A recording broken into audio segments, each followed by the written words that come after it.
journey has been brilliant. It's brilliant. It's been a learning curve. Every single year, it's a learning curve. You learn something new every single day, every single week, every season. You learn something different. Different players, different coach. So it's been a wonderful journey. I think the game of kabaddi is a fantastic sport, and it keeps you gripping. Like first, I thought kabaddi, how interesting it is. Because I started training and I got more involved day in day in. I realized this is more exciting. It's a physical sport. At the end of the day, that gives me an adrenaline rush.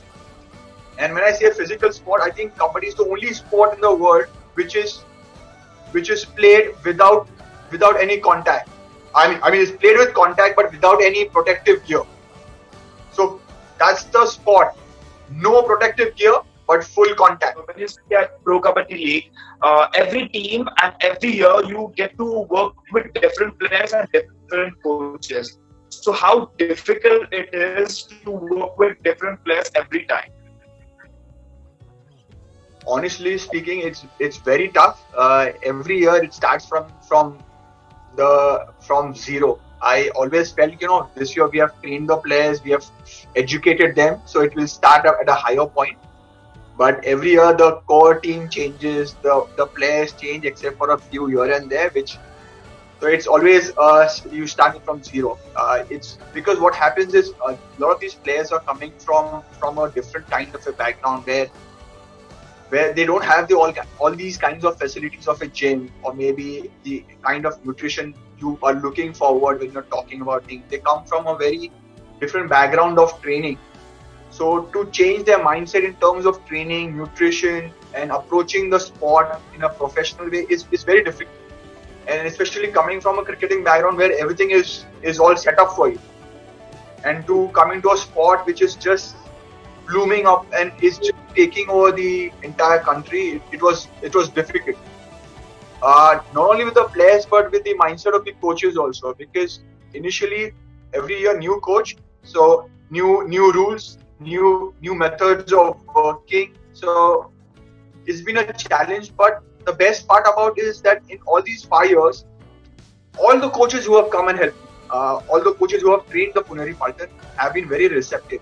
And we were very lucky to have somebody like Ashok Shinde, who was the coach and the mentor of the team even now. So it's been a blessing because he knows how I and my team works. So he's always been there to support us at all times. And the best part is the management has given us a full support we have required throughout the 5 years. Every year they have been supporting and backing us with everything and trusting us with the protocols set out for the training of the players. So it's fantastic. Every year you get to work with new players, new coaches, new supporting and management staff. But what has evolved? What is the fitness journey and fitness routine that you see now and that you used to see 5 years ago? So what is the change that you see? So the fitness of the players has evolved. Players are now more educated. Players are more aware of themselves and their bodies. They are aware of what is the understanding of a professional sport. If you are playing a professional league like the Pro Kabaddi League, what is expected of you in terms of fitness, in terms of presenting yourself on and on off the screen. So the thing is, like, a lot of players have become smarter, they have become stronger, they have become much more agile, and they have got much more speed now. From season 3 to season 7, I can say that a lot of the players were on the heavier side. But now if you see, the players are more leaner, more muscle content, more lean muscle mass, less fat percentage, because the understanding of eating right is coming. The more they have played with all the international players, the awareness and working with different trainers and different coaches, the awareness has come up. So that's where the game has evolved, not only in terms of fitness, but overall of how a kabaddi player is representing himself and the team. Also, I guess that is the reason we get to see a lot of players attempting dubki, a lot of players attempting different skills this time, because we can see the endurance, we can see the strength, and I guess that is the reason we get to see so much of kabaddi skills these days. But what do you have been a cricket player also, you have been associated with other sports, and now you're working with kabaddi players. What is the difference that you see between them and the kabaddi players? So this is the question which has been always thrown to me as a cricket player. A lot of people have thrown this question: how different is kabaddi from cricket? I think it's vastly different. Cricket is mostly played in a linear direction, I would say. In cricket, you either run straight or you run in a diagonal direction, or you know the ball is coming and you're just intercepting the ball. So it's more of speed in a particular direction. But kabaddi is you don't run long distances, but you change direction. You need a lot of speed, you need lot of strength. It I would say kabaddi requires a supreme athlete. You need to be supremely fit to play kabaddi. At times, as a cricket player, I thought you could still escape in certain parameters, but now it's not like that. Even in cricket, there are certain standards. Kabaddi, during the last 5 years of doing kabaddi, we have set certain parameters for each player to pass through. Those are the fitness parameters, and each one has to go through the fitness test to make sure they are fit enough to play the tournament. And it's such a contact sport, like you never know what's coming your way. You always have to be ready for everything.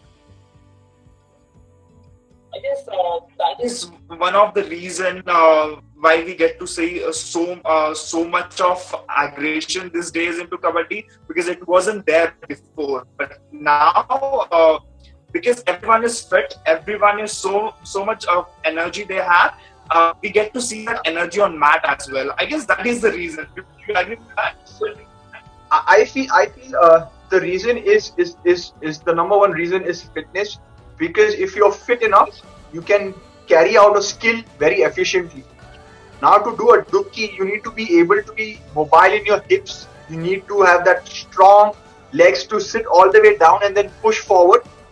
Previously, there used to be people used to do dubki, but not as effectively as people are doing it now, and so many more people are doing it. You jump over people. The kind of jumps you see in the kabaddi league is just unbelievable. Like, you're jumping over a 4 feet, 5 feet person, and you're wondering, wow, yeah, what kind of strength he has. But it is all come up because the level of fitness has gone from here to right here. So the level of jumps, the level of the speed, the agility is all gone up. So that's why every season the strength levels, the fitness levels, as they go up, you will see some kind of new skill, or a previous skill that was performed at a certain level is being performed at a much higher level. We have seen the dubki from the Puneri Paltan player Pankaj Mohite this year. So, was there any deliberate effort on him, with him, that he can do a dubki with more effective way? Honestly, nothing from the training point of view. With Pankaj, the whole focus was on to get him to build some lean muscle mass. You see, he's a very thin, wiry, and a quick guy. The whole idea was to, if he can put on some muscle mass, if he can gain some weight in terms of muscle and not fat, it will be much more difficult raider to catch hold of. And he worked very hard on his fitness during the whole season, and when he got a chance, it's for everybody to see what he did.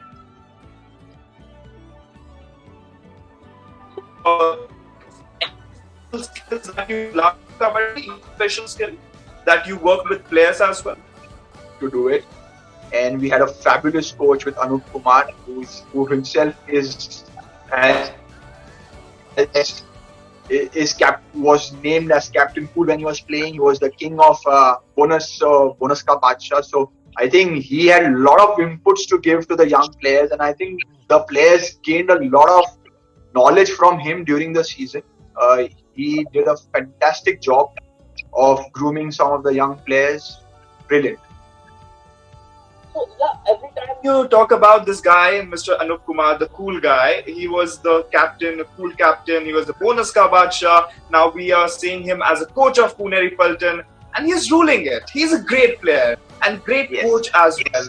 So, what is the conversation with him like? Like, what is the conversation? What are the tips that you get from him? What you discuss? How you plan and plot the things?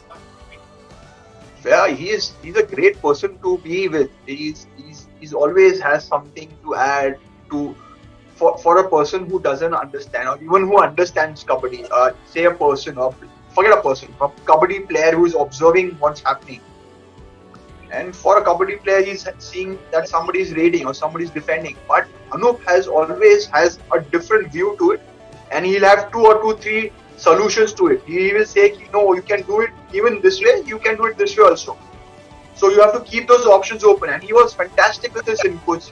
And best part was, during the whole season, at no point you could see him sitting.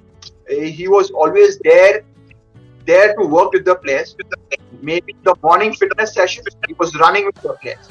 It was a weightlifting session, he was lifting the weights with the players. Kabaddi practice, he was there with the players. So if somebody is so involved with the sport, is so involved with the team, then the players are highly motivated. They just can't slack off anywhere. So they didn't have any way to escape this. If the coach can run a certain distance in a certain time, as a player you have to. Do you think, fitness-wise, if he enters back to the kabaddi, he'll be able to make a great player again? Oh yeah, I would say, in fact, I told him this. I told him this during the start of the season that, Anup, you give me 3 months of your life, and I promise you that you will be a different player altogether. And he has all the skill sets, and I think he's almost 70-80% of the fitness which the other players had. He was almost there. So it was just a matter of time that if he could manage his aches and pains and his aging body, I think we could get a lot out of him. What is the training like? How many hours a day? Like, how you plan? How you work with them? How you train them? So when we first have the team in hand post the auction, it was decided that every year we usually have a pre-tournament camp, which is a 30-day camp, which is specifically assigned for fitness. And then we have a preparatory camp, which is based on more on kabaddi skills and less on the fitness, as the season comes very close. During the first training camp of the 1 month, which is a 30-day camp, the priority and the focus is totally on fitness. A lot of times the players come with a mindset, we'll go to the camp and get fit. But that's a very wrong thinking to have. We ensured that we gave them parameters before they came to the camp, that you need to come with this kind of a fitness level. And it helped a lot. During the camp, we had the 30 day was broken into a weekly schedule. The weekly schedule was broken into a daily schedule, and the daily was broken down into sessions. For the day, usually we had 2 sessions a day most of the time, and at times we had 3 sessions a day. But the third session was more of a active recovery session.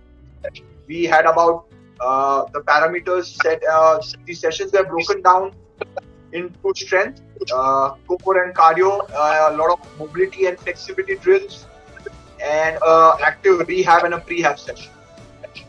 That's how we planned for the whole session, for the whole training camp.